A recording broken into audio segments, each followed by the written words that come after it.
Hey guys, what's going on? And I am here making a little more content, a video talking a little bit more about my new Rolex Explorer 1. This is the reference 214270, 39 millimeter Rolex Explorer 1 with the Mark 1 dial. Check out my other video when I had first gotten this watch in, discussing kind of the difference between Mark 1 and Mark 2 dials. This is the Mark 1, and briefly, it's differentiated from the Mark 2 because the 369 markers are not loomed, and the handset is smaller than the Mark 2 dial. 39 millimeter size, which is an upsize from the previous version of the watch.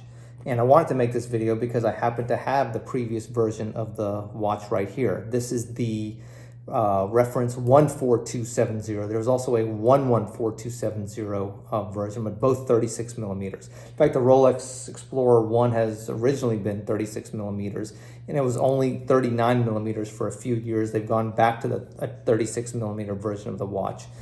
I hope seeing these watches side by side gives you some idea about the difference in diameter and how they look on the wrist. Let me take this one off, and then we'll put it side by side and we'll look at it. So here are the two watches. And so you can just see that the 39 millimeter watch is just, even though we're only talking about a 3 millimeter difference in the world of watches when it comes to diameters, that's a big difference. And so, it's a little bit thicker, but again, you can still see the same design cues of the older watch in this one. They both are excellent in their own rights. And I'm glad that Rolex went back to a 36 millimeter Explorer. I think it was a good move for them, but it made me really want to get this 39 millimeter version. And so when the opportunity came to make a trade, I had to make a stretch and go ahead and get one. Let me put this one on the wrist. Immediately, you appreciate the 39 millimeter diameter as being a more modern sized watch. It's hard to overstate how good Rolex's case construction is, especially at what they charge as their suggested retail price. Of course, it's really hard to get any Rolex sport model at suggested retail price. But the case construction is just like excellent. The quality of the finishing is utilitarian, but very good. And we can debate a lot of things when it comes to Rolex versus other brands. I think one thing that is very hard to debate is that Rolex, by a wide margin, just makes the best bracelets in the industry. They are so well made. They are so well engineered. They are so comfortable on the wrist. They are so adjustable for just a wide variety of wrist sizes. It's really impressive, and you really see and feel the difference when it comes to a Rolex watch, when it comes to their bracelet technology. I recently bought a 2021 Speedmaster, and so really excited to have that watch in my collection. And they actually upgraded their bracelet for that watch.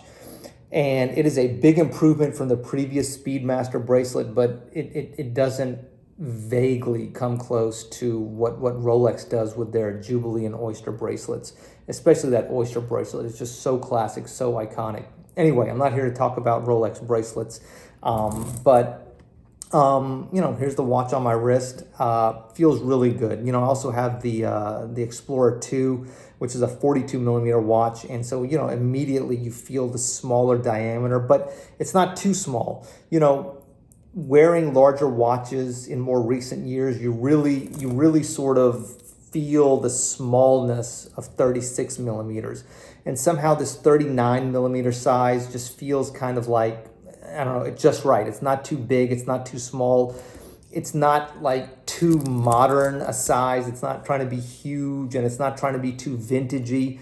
It just kind of fits easily. And so, like I said, for all those reasons, I really wanted to trade for this watch. I love this watch. It's just not sellable, not tradable. The watch has a tremendous amount of sentimental value for me and my family. It's one I've owned for a long time. But if I had to tell you which watch I'm going to be wearing, as a daily driver, as one I look forward to putting on my wrist, certainly the 39 millimeter Explorer 1. Discussing Mark 1 and Mark 2 dials a little bit more. If truth be told, I'd much rather have a Mark II dial. There's certainly a premium for that watch on the secondary market. And just, I don't really mind the 369 not being loomed. I think that's fine. I mean, that's not a big deal to me, but the larger hands I know would make a big difference in terms of legibility and just the look of the watch. They just seem obviously undersized on this watch. Not in a bad way. And I know there are people that are big supporters of the Mark 1 dial, and like I get it. I mean, I have a Mark 1 dial, so I certainly see some of the charm to it, some of the idea that this is like the original version of the 214270. I get it, but I think Rolex is offering a dial and hand swap at the time of service, and if that's still an option whenever I get this watch service, I think I'm probably going to try to take advantage of that. Anyway, a quick look at a watch that I love. I love the Explorer line. It is a relatively, and in Rolex everything is relative, but it's a relatively inexpensive way to get into a Rolex sport watch.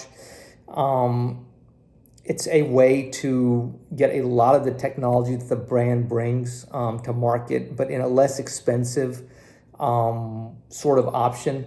And so it's something that I would certainly recommend to people. If you have any interest at all in these 39 millimeter Rolex Explorer 1s, I would personally stretch right now and try to get them, because the way the secondary market is going, if these watches continue to be popular, and if the new 36 millimeter version is not as popular as I think it will be, then I think these certainly will become more and more valuable. Anyway, as always, I'm rambling. I hope you enjoyed this video. I hope it was interesting for you to see the older version of the watch and the newer version. Both are excellent. And it maybe says something that the new version of the latest version of the Explorer 1 goes back to this 36 millimeter size.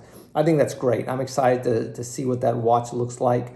My sense, though, is that this 39 millimeter version, as time goes on, will be the one that people that are looking to buy a watch, to wear it, to use it, will gravitate towards. Anyway, like I said, thank you very much. I appreciate it, and be on the lookout for some more content. Take care. God bless.